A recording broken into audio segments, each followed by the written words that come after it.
नमस्कार, मी Neha. Deshonnati news bulletin मध्ये आपलं स्वागत आहे. जाणून घ्या आतापर्यंतच्या ठळक घडामोडी. पंतप्रधान नरेंद्र मोदी हे 28 फेब्रुवारीला यवतमाळ जिल्हा दौऱ्यावर असून तेथील महिला मेळाव्यांसाठी प्रवाशांना ने-आण करण्यासाठी एसटी महामंडळाच्या नांदेड विभागीय कार्यालयाने 275 बसचे नियोजन केले. त्यामुळे जिल्ह्यातून लांब पल्ल्यासाठी जाणाऱ्या बसचे नियोजन कोलमणार आहे. पंतप्रधान नरेंद्र मोदी 28 फेब्रुवारी रोजी यवतमाळ दौऱ्यावर. मंत्री गिरीश महाजन यांनी आज सभास्थळी सर्व समितीचा आढावा घेत बैठक घेतली. या बैठकीला मंत्री गिरीश महाजन, पालकमंत्री संजय राठोड, जिल्हाधिकारी डॉक्टर पंकज आशिया, जिल्हा पोलीस अधीक्षक डॉक्टर पवन बनसोड, आमदार मदन येरावर व इतर आमदार उपस्थित होते. सोमवारी रात्री राज्यातील विविध ठिकाणी वादळी वाऱ्यासह गारपीट झाली.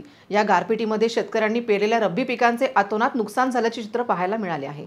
दरम्यान गहू, हरभरा, ज्वारी या पिकाचे मोठे नुकसान झाले असून काही शेतामध्ये पीक जमीनदोस्त झाल्यामुळे शेतकऱ्यांचे मोठे आर्थिक नुकसान झाले आहे. त्यामुळे शेतकऱ्यांना तात्काळ मदत द्यावी अशी मागणी करण्यात येत आहे.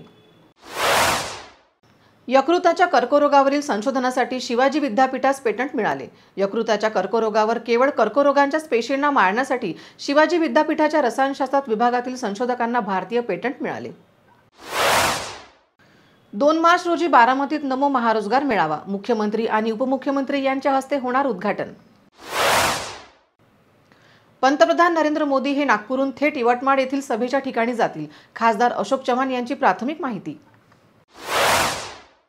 अर्थसंकल्पातून सत्ताधाऱ्यांच्या मतांची बेगमी करण्याचा प्रयत्न. माजी मंत्री बाळासाहेब थोरात यांची टीका. मुख्यमंत्री शिंदे रस्त्यावर फिरतात म्हणून त्यांच्या समस्या माहीत आहेत. पूर्वीच्या 2.5 वर्षात ऑनलाईन मुख्यमंत्री पाहायला मिळाले. राज्य नियोजन मंडळाचे अध्यक्ष राजेश क्षीरसागर यांची पत्रकार परिषदेत उद्धव ठाकरे यांच्यावर टीका. वेतन श्रेणीच्या मागणीसाठी महाराष्ट्र राज्य ग्रामपंचायत कामगार सेनेतर्फे काम बंद आंदोलन सुरू आहे. 60,000 कर्मचाऱ्यांना महानगरपालिका व जिल्हा परिषद कर्मचाऱ्यांप्रमाणे वेतन श्रेणी मंजूर करण्यात यावी, निवृत्ती वेतन लागू करावे अशा अनेक मागण्यांसाठी चंद्रपूर जिल्हा परिषदेच्या प्रांगणात निदर्शने सुरू करण्यात आली आहेत. काही दम नव्हता. आपल्या टक्केवारीची व्यवस्था सत्ताधाऱ्यांनी या अर्थसंकल्पातून केली असे विजय वडेट्टीवार म्हणाले. याचबरोबर हे बातमीपत्र संपलं. पुन्हा भेटूया नवीन घडामोडींसोबत. नमस्कार.